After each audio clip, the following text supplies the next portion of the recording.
देश दिल्ली का बहुत बड़ा आलिम, बहुत बड़ा हदीस का उस्ताद, तहरीके पाकिस्तान के जुर्म में उनकी जवान बेटी हिंदू उठा के ले गए।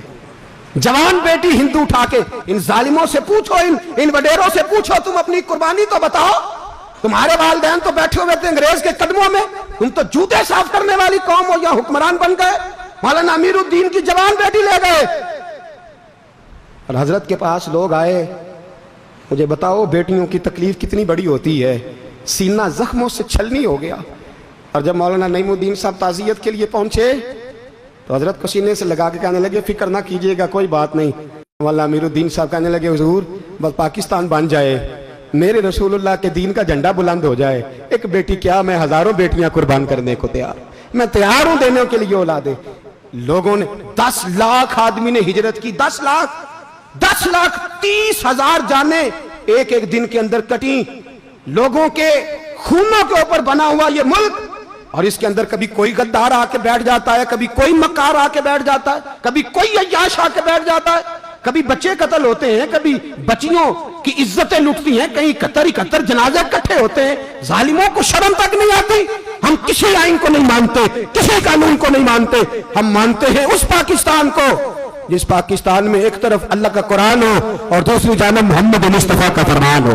हमें किसी तीसरी चीज की जरूरत हो।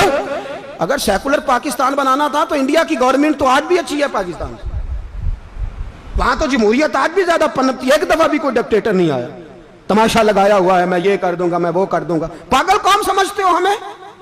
बेवकूफों का मुल्क है जो तुम्हारे जी में आता कहते जाते हो, जो जिसके मन में आता है वो कहते जाते हो।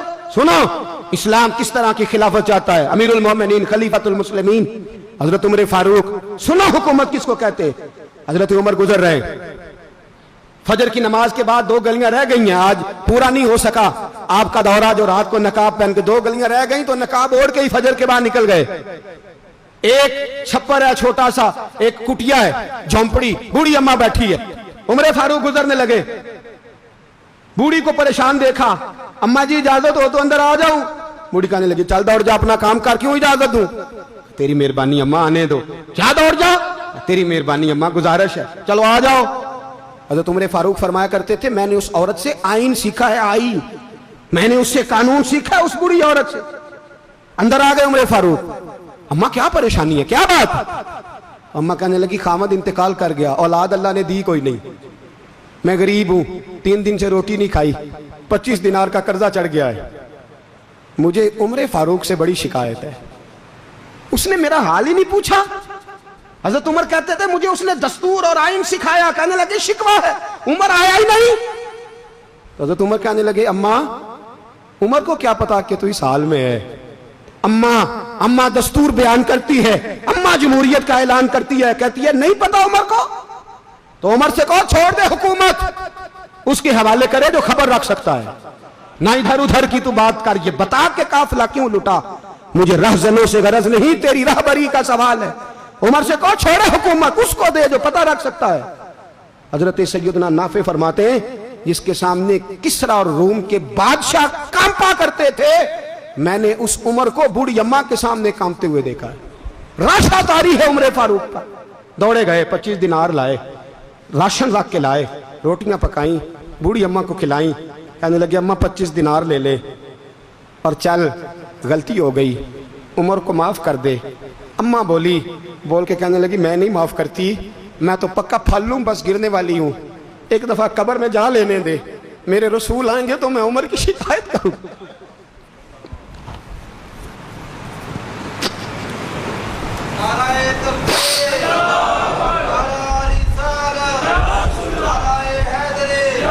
फरमाया, मैं शिकायत करूंगी महबूब पाक से और अर्ज करूंगी, हुजूर इसे पूछ, इसको निगरान बनाया गया, इसने मुझ बेवा और लवारस की खबर ही नहीं ली।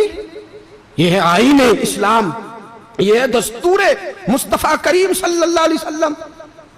यहां कितने गरीब भूखे सोते हैं, कितनों के बच्चे रोज अगवा होते हैं, कितनी मुसीबतें। गवर्नमेंट कहती है कुछ भी नहीं, कुछ भी नहीं, कुछ भी नहीं, अफवाह ही है, अफवाह ही है।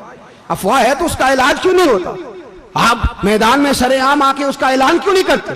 जागिए और सुनिए मेरी बात। हजरत सैयदना फारूक आजम ने 25 दिनार दिए, फिर उस अम्मा को खाना दिया, کوئی برادری نہیں اس اماں کی, کوئی ووٹ بینک نہیں, کوئی یہ اماں کسی بڑی برادری کی نہیں جس کا 2 لاکھ ووٹ ہو. امیر المومنین ہو کے عمر فاروق اماں کے قدموں میں بیٹھ گئے, کہنے لگے اماں عمر کمزور ہے, حضور کا سامنا نہیں کر سکتا, تیری مہربانی نبی پاک کے سامنے شکایت نہ کرنا. اماں کہنے لگی چل میں تیری خاطر معاف کر دیتی, جا تو مجھے کسی اچھی ماں کا بیٹا لگتا ہے, جا تیری خاطر. کہنے لگے چل پھر مجھے لکھ کے دے. کہنے لگی میں تو ان پڑھ ہوں, تو لکھ دے, میں دستخط کر دے. حضرت عمر نے لکھا. ایک بوڑھی اماں کو شکایت تھی خطاب کے بیٹے عمر سے, اور پھر وہ معاف ہو گئی. اماں کہتی ہے میں نے اللہ کی رضا کے لیے معاف, یہ دستخط کر دو. اماں کے آگے کیا تو حضرت علی آ گئے, حضرت عبداللہ ابن مسعود آ گئے. کہنے لگے عمر یہاں پھر رہے ہو, میں سارے مدینے میں ڈھونڈ رہا تھا. اماں اٹھ کے کھڑی ہو گئی, ہائے میں مر گئی, یہ عمر تھا, یہ میں نے کیا کیا. حضرت عمر کہنے لگے اماں نہ, اپنے وعدے پہ قائم رہ, تو نے جو کہا تھا اس پہ قائم رہ. ہمیں تو بتایا گیا تھا یہ والا نظام پاکستان میں آئے گا, یہ کہا تھا قائد اعظم نے, یہ رنگ ملے گا تمہیں. کہا ماں تو وعدے پہ قائم رہ, لکھ کے دے. لکھا, اماں نے سائن کیے. پھر حضرت علی سے کہنے لگے بطور گواہ آپ بھی سائن کر دو. پھر عبداللہ ابن مسعود سے کہنے لگے آپ بھی سائن کر دو. سائن ہو گئے تو جناب عمر نے رکا لپیٹا. حضرت علی کو کہنے لگے علی تو میرا دوست ہے, میری صبحوں اور شاموں سے واقف ہے. علی تو میرا رازدار ہے یار, مجھے یقین ہے کہ میں تجھ سے پہلے مر جاؤں گا. جب عمر کا انتقال ہو جائے تو یہ رکا میرے کفن میں رکھ دینا, یہ رکھنا میرے کفن میں. علی کہنے لگے پھر کیا ہوگا؟ اور میں جب نبی پاک میری قبر میں آ کے پوچھیں گے نا بتا تو حکمران تھا کیا کر کے آیا ہے, تو فرمایا میں رکا نکال کے عرض کروں گا سونے ایک اماں ناراض تھی میں اسے بھی راضی کر کے آیا. حضور میں راضی کر کے آؤں, یہ یا رسول اللہ میں